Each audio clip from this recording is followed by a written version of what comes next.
ኃያሉ አላህ ለምን በበለስ ወይም በሾላ ፍሬ እንደማለ ታውቃላችሁ? ምን አይነት ምስጢርስ አላህ በበለስ ፍሬ ውስጥ ደብቋል?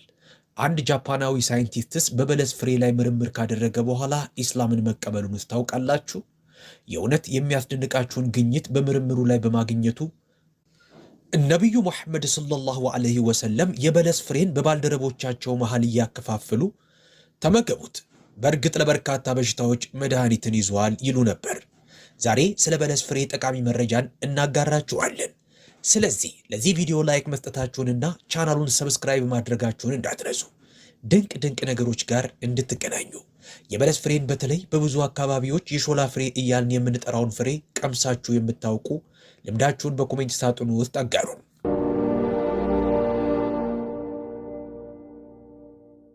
አሰላሙ አለይኩም፣ ሰላም ጤና ይስጥልኝ ውድ የተከበራችሁ ተመልካቾቻችን። በቁርአን ላይ ሱራ አቲን ተብሎ የሚጠራ አንድ ምዕራፍ አለ። በዚህ ምዕራፍ ላይ ኃያሉ አላህ በበለስ ፍሬ ይምላል። ሌላው ክስተት የተገለጸው ነቢዩ አደም አለይሂ ሰላምና እናታችን ሐዋ አለይሃ ሰላም አላህን መታዘዝ ትተው የተከለከለውን ፍሬ ሲበሉ እርቃናቸውን በሆኑ ጊዜ ሰውነታቸውን ለመሸፈን የተጠቀሙት የበለስ ዛፍ ቅጠልን እንደነበረ ተጠቅሷል። ይህም የበለስ ፍሬ በጀነት ውስጥ እንደሚገኝ በግልጽ ያሳያል። እንደዚሁም ይህ ሰማያዊ ፍሬ ወይም ጀነታዊ ፍሬ ያደርገዋል። በሳይንቲስቶች መሰረት በቁርአን ውስጥ የተገለጸው የበለስ ፍሬ በሳይንሳዊ ስያሜው ፊከስ ካሪካ በመባል ይጠራል።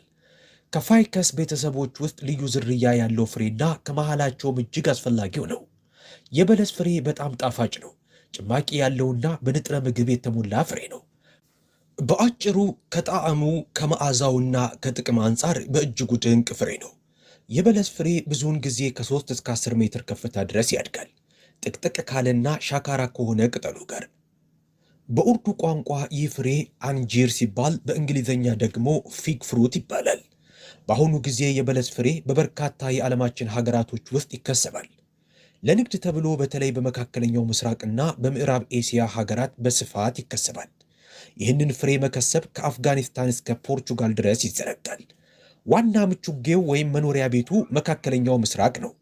ከፍተኛ አምራቿም ቱርክ ናት። ከ300,000 ቶን በላይ የበለስ ፍሬ በየዓመቱ ታመርታለች። ከቱርክ በመቀጠል ግብፅ፣ ሞሮኮ፣ አልጄሪያ፣ ኢራንና ሶሪያ በስፋት ይህንን ፍሬ ያመርታሉ። ዘመናዊ ጥናቶች ይህ ፍሬ በርካታ መድኃኒታዊ ባህሪዎች እንዳሉት ያሳያል። በቁርአን ላይ የተጠቀሰው ጠቀሜታቸው የእውነት በጣም የሚደንቅ ነው። ዛሬ በህንድና በምዕራባውያን ሀገራቶች ውስጥ ጤና ተኮር የሆኑ ሰዎች ከፍተኛ ፍላጎት የሚያሳድሩበት ፍሬ ነው። ይህን ተከትሎ ለገበያ የሚመረተው ምርትም ጨምሯል። ሆኖም ብዙዎቻችን ዛሬም ድረስ ይህ ፍሬ ምን ያህል ጠቃሚና የእውነት የተባረከ መሆኑን አናውቅም። ዶክተር ቲሞዚ የምግቦችን አልሚነትና ጠቀሜታ ለረዥም ዓመታት ያጠና ሳይንቲስት ነው። አንድ ቀን በበለስ ፍሬ ላይና በወይራ ፍሬ ላይ ምርምር ሲያደርግ የቁርአን አንቀጽን አነበበ። በጣም ተደነቀ። ምክንያቱም በቁርአን ላይ የተገለጸውና እርሱ ያደረገው ጥናት ፍጹም ተመሳሳይ ሆኖ በማግኘቱ በጣም ደነቀው። ይህም ቁርአንና ሐዲስን በጥልቀት እንዲያጠና መራው። ቀስ በቀስም ኢስላማዊ አስተምህሮ ስለ አምልኮ ብቻ የሚያወራ ሳይሆን ከሰው ልጆች ደህንነትና ሳይንስም ጋር ፍጹም የተሳሰረና የተቆራኘ መሆኑንም ተገነዘበ። በዚህም ኢስላምን ተቀበለ።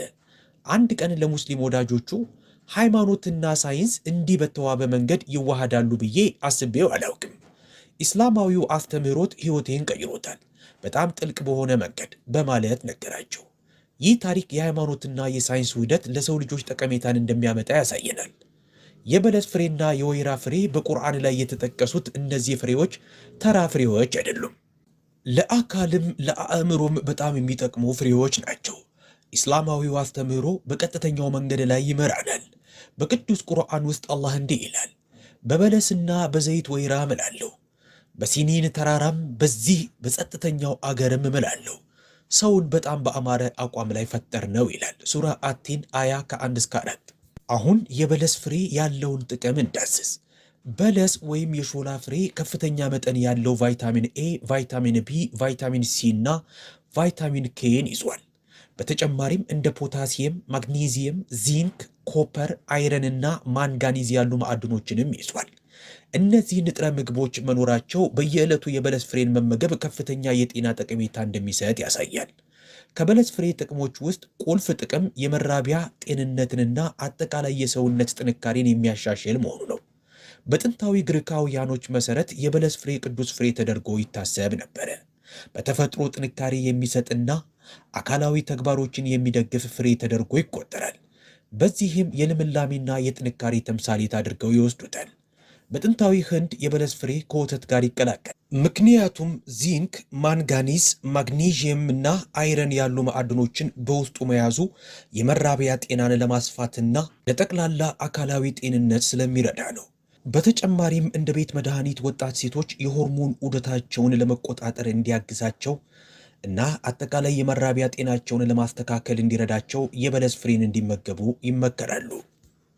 ጥናቶች እንደሚያሳዩት ደረቅ የበለስ ፍሬዎች ከፍተኛ መጠን ያለው አንቲኦክሲደንት ፋይበር በውስጣቸው ይዘዋል። እነዚህ ንጥረ ነገሮች በሴቶች ውስጥ የሚስተዋለውን የጡት ካንሰርን ለመከላከልና የሆርሞን ሚዛንን ለመጠበቅ ይረዳሉ። ሁለተኛው ጥቅሙ የስኳር በሽታን ወይም ዳያቤት መቆጣጠር ነው።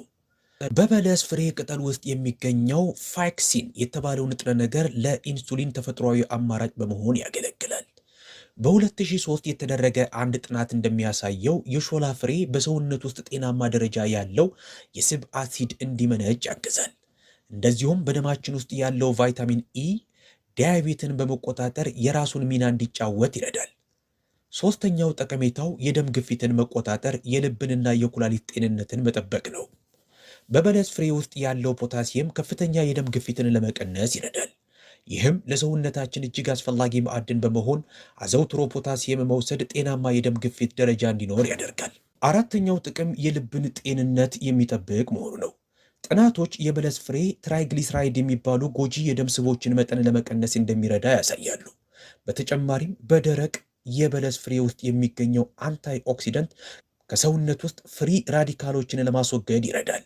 ይህም የልብ በሽታዎችን በመከላከል ረገድ ውጤታማ ነው። አምስተኛው ጥቅሙ የሆድ ድርቀትን ያድናል። የበለስ ፍሬ ከፍተኛ መጠን ያለው ፋይበር በውስጡ የያዘ በመሆኑ የምግብ መፈጨትን ያሻሽላል። ጤናማ ስርዓተ እንሽርሽሪት እንዲኖርም ያደርጋል። ስለዚህ የሆድ ድርቀትን በመከላከል ረገድ በጣም ውጤታማ ፍሬ ነው። ስድስተኛው ጥቅሙ የአጥንት ጤንነትን ይጠብቃል። ደረቅ የበለስ ፍሬ ጥሩ የካልሽየም መገኛ ምንጭ ነው። አንድ ጎልማሳ ሰው 1000 ሚሊግራም ካልሽየም በየቀኑ ያስፈልገዋል። የበለስ ፍሬ ደግሞ እነዚህን መስፈርቶችን በማሟላት ረገድ ልዩ ሚና ይጫወታል። ሰባተኛ ጥቅሙ የቆዳ ጤናን ይጠብቃል። አዘውትሮ የበለስ ፍሬን መመገብ ለበርካታ የቆዳ በሽታዎች ፍቱን መድኃኒት ነው። እንደ ኤክሴማ፣ ሶሪያሲስ ያሉትን ጨምሮ ቫይታሚን፣ ሚነራሎችና አንታይ ኦክሲደንቶች በበለስ ፍሬ ውስጥ የሚገኙ ቆዳን ብሩህና አንጸባራቂ እንዲሆን ያደርጋሉ። ስምንተኛ ጥቅሙ ለፀጉር ጤንነት ነው።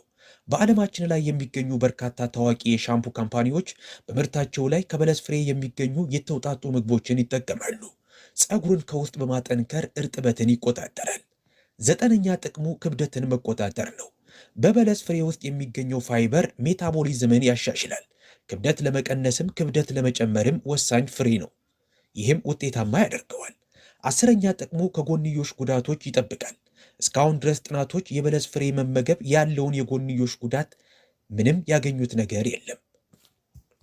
ነገር ግን እንደ ጃክ ፍሩት፣ ብርቱካን ወይም አፕል ያሉ ፍራፍሬዎች አላርጂክ የሆኑ ሰዎች የበለስ ፍሬም ላይስማማቸው ይችላል። በተጨማሪም ዘወትር የደም ማቅጠኛ መድኃኒት የሚወስዱ ሰዎችም የበለስ ፍሬዎችን በመካከለኛ መጠን ቢመገቡ ይመከራል። አሁን 10 የበለስ ፍሬ ጥቅሞችን አይተናል። ከዛሬ በኋላ ይህንን የተባረከ ፍሬ በምግባችሁ ላይ እንደምታካትቱ ተስፋ እናደርጋለን።